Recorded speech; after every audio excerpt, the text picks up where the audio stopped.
ये कहानी पुराने बगदाद की है। दरिया दजला के किनारे एक बस्ती आबाद थी।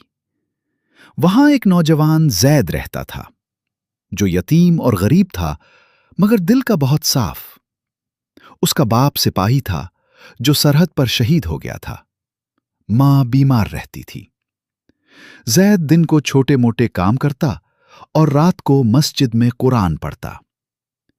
लोग उसे अमानतदार जैद कहते थे, क्योंकि वो कभी झूठ नहीं बोलता था।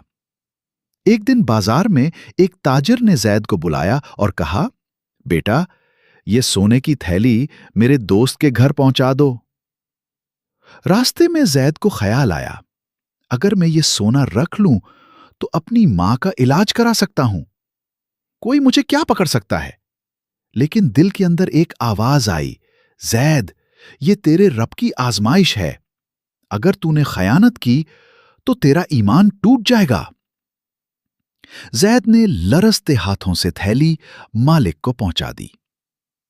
मालिक ने कहा, बेटा, तुमने बहुत बड़ी अमानत अदा की, यही तुम्हारी असल दौलत है।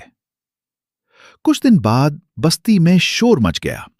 बादशाह का खजाना लूट लिया गया था।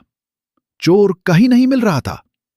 बादशाह ने ऐलान किया, जो खजाना वापस करेगा मैं इसे बड़ा इनाम दूंगा।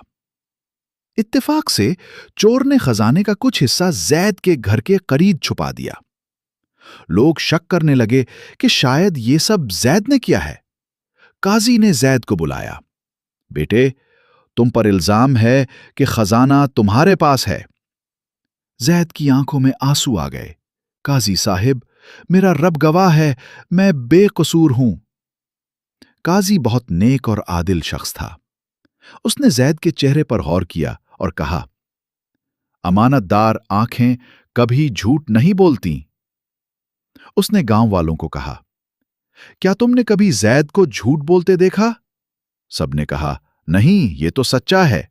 काजी ने अपनी तफ्तीश जारी रखी और आखिरकार पता चल गया कि खजाना बादशाह के वजीर ने ही चुराया था।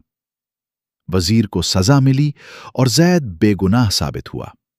बादशाह ने जैद को इनाम के तौर पर सोना देना चाहा।